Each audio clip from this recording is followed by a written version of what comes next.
Welcome to Pages and Pots. In the last episode, we left off with Joseph passing through his first true gate of initiation, thrown into a pit, one that later Midrash would say was filled with snakes. At 17 years old, he was stripped of his family status, even his clothes, and sold by his brothers to Midianite traders on their way to Egypt. This moment marked the death of Joseph as the beloved son of Jacob and the birth of Joseph the slave. They brought him south to Heliopolis, where he descended to the lowest rung of existence, knowing that he was destined to be sold into the brothels as a sex slave.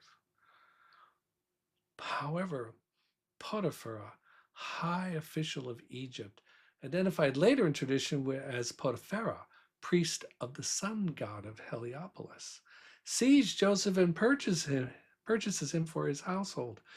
The Midrash tells us that Potiphar was struck by Joseph's beauty and desired him for more than household service. When Joseph rebuffed him, divine intervention followed, and according to the oral tradition, an angel struck Potiphar and rendered him impotent. This marks the beginning of Joseph's strange ascent through the darkness of initiation, where he will learn that moral resistance, not submission, becomes the first step out of servitude. Potiphar was not an irrational man. Identified in tradition as a high priest of Ra at Heliopolis and master of a large household, he recognized Joseph's sharp intelligence and discipline. Joseph was successful at every task assigned to him. Eventually, Potiphar placed him in charge of all household affairs, and wherever Joseph went, everything went perfectly. We are told that Potiphar's wife dreamed that greatness would come to her through Joseph's offspring, and she believed it would be through her children. So she made a plan to seduce him. But Joseph rebuffs her advances, choosing to follow the moral traditions of his father instead of an immoral road to easy power. Scorned, she accused him before Potiphar of assault, and Joseph was cast into the royal prison. In a way, he's recast into the pit again, but for more spiritual development. Joseph is no longer the boy he was. According to Midrash, Potiphar's wife continued to pursue him even in prison, promising him release from jail if he would yield to her wishes. Joseph refused again and again. Imagine the gossip in the prison corridors, a Hebrew slave who turns down both power and release offered by the wife of a priest of the sun. The guards took a liking to Joseph and soon entrusted him with authority over the other prisoners. And his responsibilities steadily expanded, and before long, he was overseeing the affairs of the prisoners in the entire prison. One day, two new prisoners, a royal butler and a royal baker, were brought to Joseph, each troubled by a dream. We're not told why they trusted him, nor whether Joseph had interpreted dreams before. The Torah and the Midrashim are silent about almost all the time Joseph spent in prison. Joseph tells the baker that he'll be executed, and the butler that he will be released back into Pharaoh's service.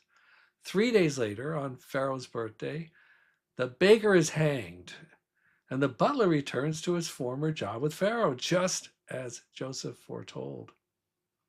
So let's take a moment and review Joseph's life in the context of initiation. Until now, we've watched him rise through descent.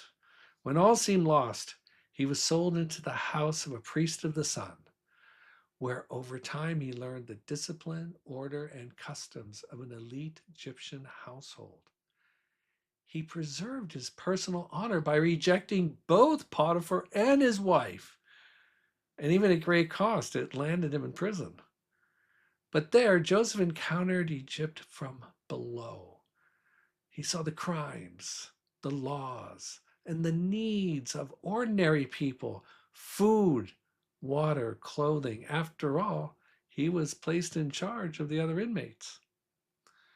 Tradition tells us little about these years, yet it is here in prison that the two royal prisoners turn to him for insight into their dreams.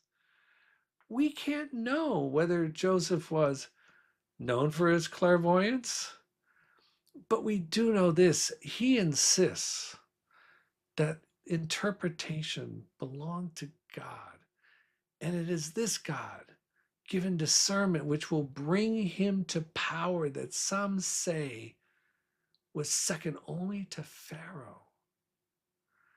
Next, we learn that Pharaoh is plagued by two dreams, that he knows it concerns his kingdom and his people, yet their meaning escapes him. He brings them before his priests, magicians, and soothsayers, but none can discern the symbolism of the dreams. At that moment, the royal butler, the one who was freed, remembers a Hebrew prisoner who once interpreted his dream. Pharaoh sends for Joseph, summoning him before his court. In the Ma'om Laetz, we learn that some Jewish scholars believe that the years of Joseph's imprisonment correspond to the reign of Ahmose I. They don't say Ahmose, but the years match. And his capital was in Thebes, a trip over 500 miles from Heliopolis, a 2-week journey by riverboat. You wonder what Joseph was thinking on his trip up the Nile? But on arriving, Joseph faces another trial. Before standing before Pharaoh, he's required to appear as an Egyptian. He must shave his beard and head and change into courtly clothing. Tradition is explicit about this transformation. Though Joseph had likely grown accustomed to Egyptian dress in Potiphar's house and had little choice of what he wore in prison, the rabbis note that spiritual turmoil overtook his heart. Shaving and presenting himself before Pharaoh like that meant submitting outwardly to a king revered as God. According to tradition, Joseph found this submission painful, yet he complied, knowing that survival sometimes requires outward conformity, even as his heart remained loyal to God. The rabbis teach that Pharaoh was struck by Joseph's humility and self-control, his willingness to show proper deference without surrendering his inner allegiance to God. This balance of submission and integrity marked Joseph as unlike anyone Pharaoh had ever met before. Soon Joseph will be released from prison, not because his sentence was ended, but because his moment of transformation to an initiate has arrived. Through every descent, he has met each trial with restraint, discipline, and humility. The sages teach that throughout his audience with Pharaoh, Joseph kept his focus on God and on his fathers, never claiming the wisdom or power was his own. What follows will place him on a path of immense responsibility, one where he will repay his brother's betrayal, not with vengeance, but with land, provisions, and protection.